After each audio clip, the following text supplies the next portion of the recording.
Bonjour à toutes et à tous, bienvenue encore une autre fois sur votre chaîne 2.0, la chaîne de l'éducation et de l'enseignement par excellence, bactv.ma. Je vous accompagne aujourd'hui, Houdel Kinali Lashkar, pour une nouvelle séance du programme de la langue française dédiée à vous, les élèves de la première année baccalauréat. Nous commençons aujourd'hui notre premier module. Il s'agit bien entendu de l'étude du roman autobiographique La boîte à merveilles d'Ahmed Safraoui. Au programme, nous avons le contexte historique de l'œuvre, par la suite un résumé général des événements et ensuite nous allons établir ensemble la fiche de lecture de l'œuvre avec la biographie de l'auteur. Nous finissons finalement par la présentation des personnages. La boîte à merveilles est un roman autobiographique écrit par l'écrivain marocain Ahmed Safraoui en 1952 à Fès. Publié 2 ans après, en 1954, à Paris en France. Il fut longtemps considéré comme le premier roman marocain écrit en français. D'emblée, ce roman met le lecteur devant la problématique que posent les récits de vie d'une part et de l'autre part la littérature maghrébine d'expression française. Celle-ci naît pendant la colonisation des 3 pays du Maghreb, l'Algérie, la Tunisie, bien évidemment le Maroc, par la France et qui ne cesse pas de se développer jusqu'à nos jours. Restez avec nous pour plus de détails concernant le contexte historique. On revient tout de suite. Le contexte historique de la boîte à merveilles se base essentiellement sur un premier contexte qui est politique et un deuxième qui est culturel, littéraire. Commençons par celui qui est politique. Bien sûr, nous parlerons bien évidemment de l'époque de la colonisation des 3 pays du Maghreb par la France. L'invasion française de l'Algérie en 1830 marqua le début de la période coloniale. Pendant plus de 100 ans, les Français tentèrent d'intégrer l'Algérie à la France, essentiellement en raison de l'abondance de ses ressources. À partir de 1881, la France contrôla également la Tunisie sous forme d'un protectorat. Le Maroc aussi fut érigé en protectorat à partir de 1812 et par la suite, la France contrôlait la partie essentielle du pays. Bien sûr, le Maroc aussi était colonisé par l'Espagne qui dominait la partie du sud et du nord, la bande de Talfaya avec le Rif. Donc, nous passons tout à l'heure pour ajouter plus d'informations sur le contexte historique via des dates bien précises. C'est parti maintenant pour le résumé général de l'œuvre La boîte à merveilles d'Ahmed Safraoui. Nous allons voir par la suite dans la fiche de lecture concernant le nombre de chapitres de la boîte à merveilles, c'est 12 chapitres. Alors, ces 12 chapitres, c'est résumé sous forme de ces idées qui sont notées sur le tableau. Quand on dit la boîte à merveilles d'Ahmed Safraoui, le roman autobiographique d'Ahmed Safraoui, on dit tout d'abord c'est un récit de vie, c'est un vécu quotidien, tout ce qu'on vit quotidiennement et surtout c'était ici à l'âge de 6 ans. Alors, il y a aussi la description de Dar Chouafa, c'est la maison habitée par l'enfant, le narrateur, Sidi Mohamed, avec ses parents. On dit soit Dar Chouafa ou bien la maison de la voyante. Il y a la description et relations entre les voisins. On va voir par la suite dans les personnages les nombreux locataires de cette maison, Dar Chouafa. Il y a aussi la description des journées passées par l'enfant, Sidi Mohamed Omsid ou bien l'école coranique. Et bien sûr, il va nous faire un petit rappel concernant cet héritage de l'enseignement traditionnel, c'est l'Omsid ou bien l'école coranique. Par la suite, on va découvrir ensemble des traditions et des rites 100% marocains, des fêtes comme la fête de Ashura, superstitions, visites, mariages, baptêmes, etc. Et on verra plus de détails dans l'étude partielle des chapitres.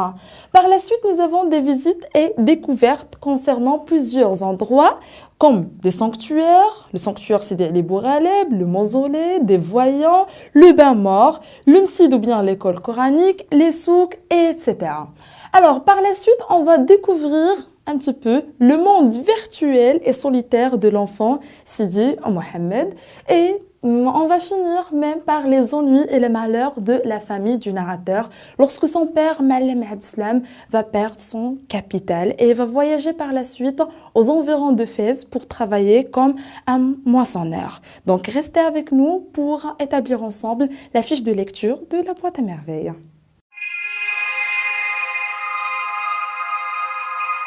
Nous passons maintenant à l'étude de la fiche de lecture de la boîte à merveilles de l'écrivain marocain Ahmed Sefraoui. Que veut dire la fiche de lecture? C'est une fiche qui contient des informations globales sur l'œuvre que nous sommes en train d'étudier. Par exemple, nous avons le titre, l'auteur, le genre littéraire, date et lieu de parution, l'édition, originale bien sûr, nombre des chapitres ou bien des scènes selon bien sûr le genre littéraire que nous avons et finalement les lieux, bien le lieu d'action. Alors concernant le cas de la boîte à merveilles, le titre c'est la boîte à merveilles bien évidemment, donc on peut ajouter une explication concernant ce titre-là. Quand on dit une boîte c'est un coffret et si à merveille ça veut dire qu'il contient des choses qui sont merveilleuses.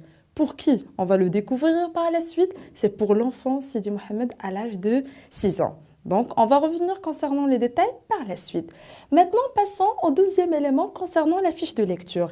Il s'agit bien entendu de l'auteur. On vient de parler bien sûr de cet auteur-là. C'est l'initiateur de la littérature maghrébine d'expression française au Maroc. Il s'agit bien entendu d'Ahmed Sefraoui. S'il vous plaît, essayez de faire attention avec... Bien sûr, les lettres majuscules. Ici, on parle d'un nom propre. Ici, on parle d'un titre. B majuscule, M majuscule, A majuscule, S majuscule. Très bien.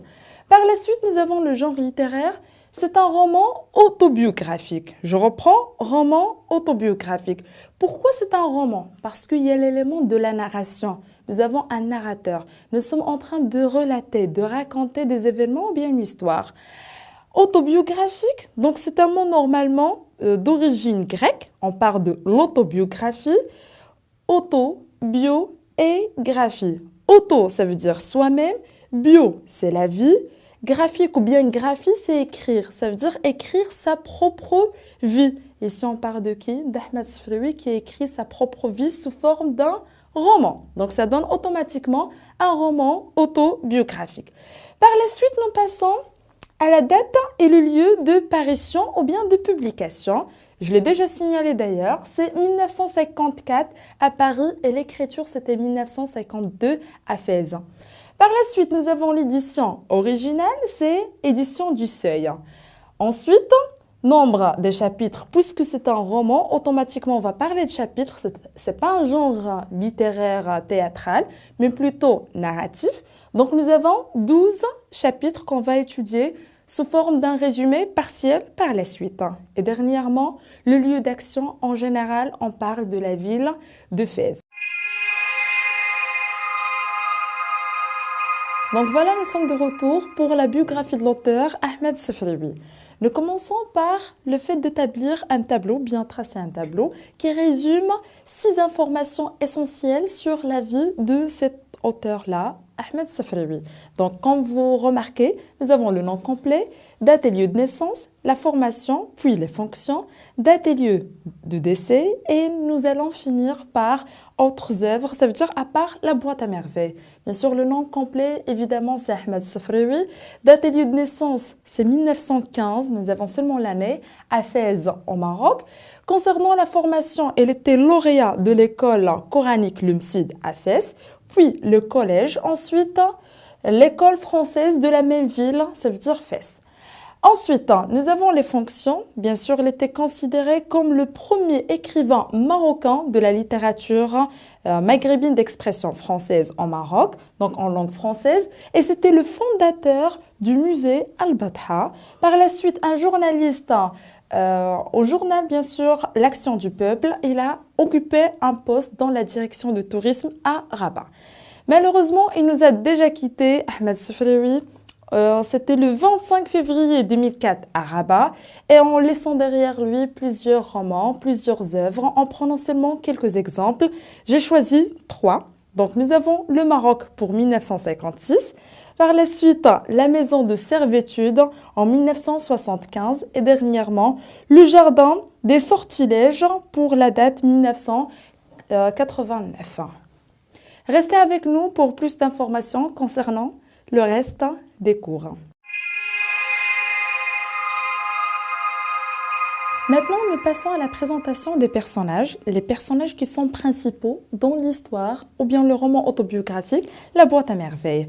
Donc, comme vous remarquez sur le tableau, nous avons une petite présentation qui résume l'ensemble des personnages que nous avons.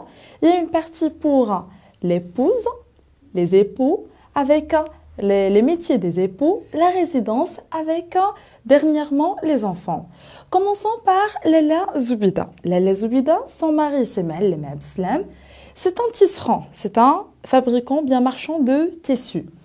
Alors, concernant la résidence, les deux habitent Dar Chouafa en deuxième étage. Et concernant les enfants, c'est le narrateur et le personnage principal, Sidi Mohamed, à l'âge de 6 ans. Le deuxième personnage, ça concerne Rahma, qui est une voisine à Lala Zoubida. Son mari s'appelle Driss L'Ouad. Il faut faire attention, nous avons deux Driss dans l'histoire. Il y a Driss L'Ouad qui est le mari de Rahma. Il y a un deuxième Driss qu'on va le voir par la suite, c'est Driss le Teigneux, qui est un serviteur ou bien le commis de Ma'allem Abdeslam dans son atelier. Alors, Driss L'Ouad, c'est un fabricant de charrues. Les deux habitent Dar Chouafa, premier étage. Et ils ont bien sûr une fille qui s'appelle Zineb, plus âgée que le narrateur, le personnage principal, Sidi Mohamed Dannan, ça veut dire âgé de 7 ans. Troisième personnage que nous avons ici concernant les épouses, Fatma Bziouia. Donc Fatma Bziouia, son mari c'est Halal le jardinier. Donc c'est son métier bien sûr. Les deux habitent à Dar Chouafa avec Lala Zoubida et Rahma, mais en deuxième étage. Ça veut dire c'est juste en face de Lala Zoubida avec Ma'allem Abdeslam. Ils n'ont pas des enfants. Alors, par la suite, nous avons Tante Kenza, c'est la principale locataire de cette maison, la maison de la voyante, d'ailleurs, il porte son nom, ou bien Dar Chouafa. Donc, il n'a pas de mari, pas de métier de mari. Et concernant la résidence, c'est Dar Chouafa. Au rez-de-chaussée, j'ai utilisé ici l'abréviation RDC pour, bien sûr, parler du rez-de-chaussée. Et automatiquement, pas d'enfants. Par la suite, nous avons Lala Aïcha, qui est une ancienne voisine à Lala Zoubida et l'amie intime à cette dernière. Son mari, c'est Moulay El Arbi, c'est un commerçant de babouche et les deux habitent rue Al-Hijama. Donc, automatiquement, il n'y a pas d'enfants d'ailleurs. Alors, on a fini la présentation des personnages qui sont plus ou moins principaux. On passe à une autre partie des personnages qui ont aussi un certain rôle dans cette histoire, La boîte à merveilles d'Ahmed Sefraoui.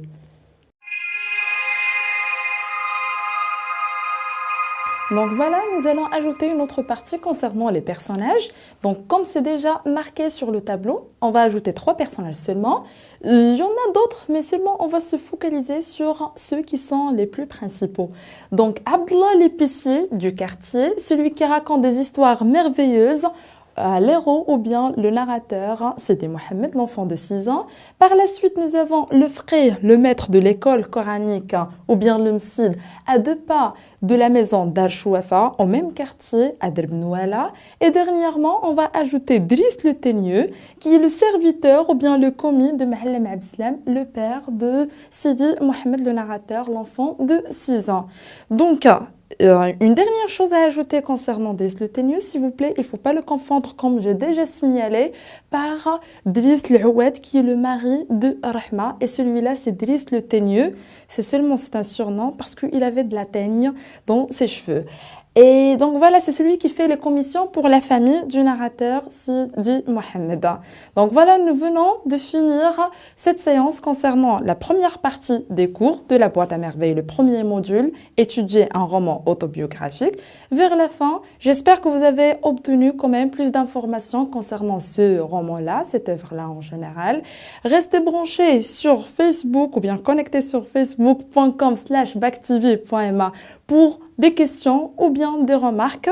Si vous avez jamais des remarques, vous pouvez même me contacter directement sur mon adresse mail ouda.backtv@gmail.com. Je vous remercie infiniment, bon courage et très bonne chance à tout le monde.